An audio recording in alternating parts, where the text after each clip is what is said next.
They traded blows for a good 3 minutes, with Franziska pelting the toothy demon with everything she could muster. Her powers were fading, no doubt a result of her backing out of her deal. It was a totally fair move, he was gonna have her killed anyway, but that didn't matter now. What mattered was that she had about 4 minutes left of power, she figured, and she had to do her damnedest with it. She continued sliding out of the general's reach, slashing at his legs and back with her blade before riddling him with eldritch energy. But something was wrong. Way wrong. No matter how many blasts she cracked his skin with, the wounds just seemed to close up. She continued burning away his flesh with bolts of hellish energy, watching in annoyance as his body stitched itself back together each time. It all added up in her head as she assessed the situation. The imps. Whatever they were casting in the sky was stabilizing the portal and giving the Orthon his bitchin' regenerative power. That's no good, but she had no time to focus on them just yet. There was still the problem of the general as well. She continued her fight, slinging eldritch energy at him and then back to the imps, back and forth as fast as she could. It was too much. Eventually, she began to tire, the general eating everything she had, and the imps maintaining their circle. The nail in the coffin for her was when she watched the portal begin to spit forth even more demons.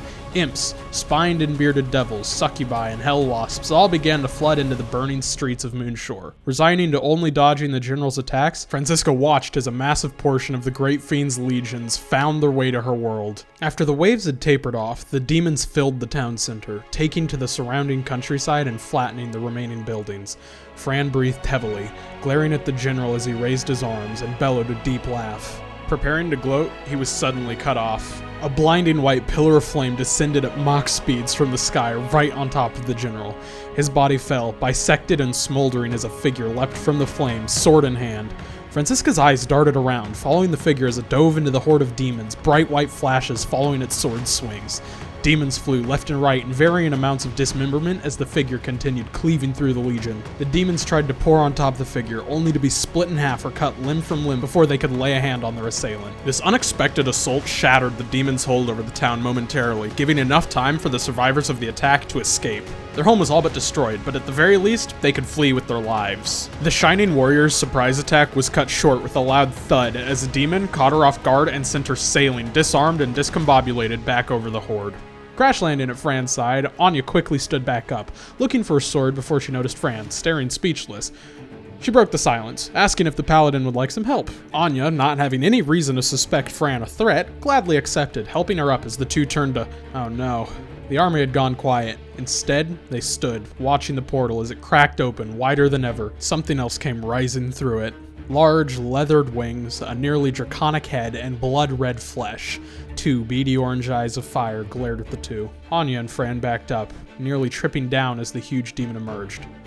Pit Fiends are a CR20 creature with 300 hit points and an AC of 19. With a walk speed of 30 and a fly speed worth double that, their highest scores are Strength, Constitution, and Charisma. Their true sight extends out to 120 feet, as do their telepathic abilities. They possess high save bonuses and the resistances and immunities that most fiends have. Anya didn't really give a fuck about any of this. She wanted her sword back, ASAP. Giving Fran a quick thumbs up, she charged back towards the horde, bashing a hole through the ranks as she scoured the ground for her sword. Fran huffed before casting Fly and not going anywhere. Her light show was over, rendering her completely powerless. A loud battle roar rose from the pile of devils as Anya, sword now in hand, began slicing through them once more, her focus intent on the Pit Fiend that was now turning his focus to her as well.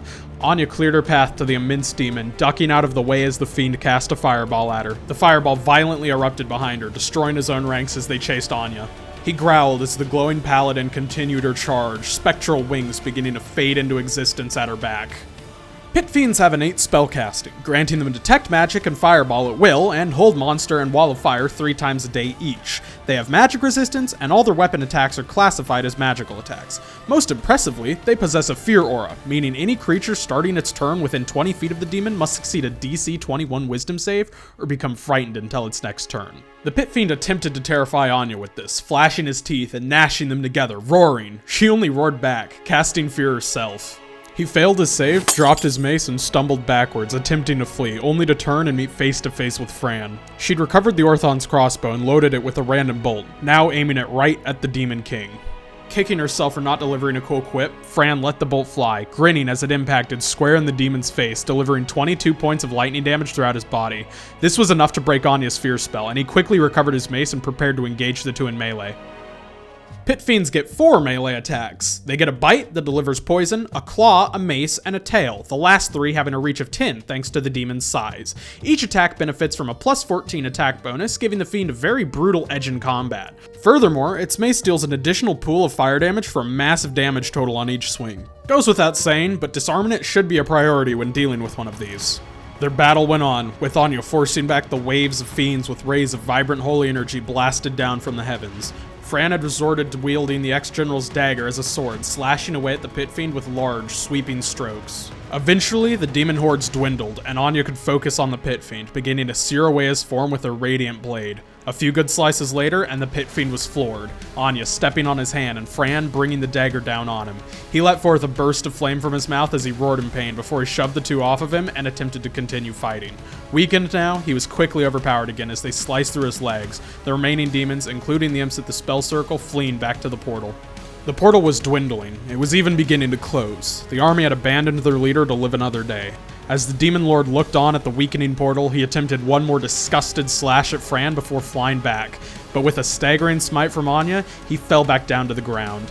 Letting out a roar, he was cut short, silenced, as Anya called forth one final sunbeam, incinerating the demon's head and shoulders, turning them to ash. With that, the portal closed, and the only sounds in the town were the sounds of crackling flame.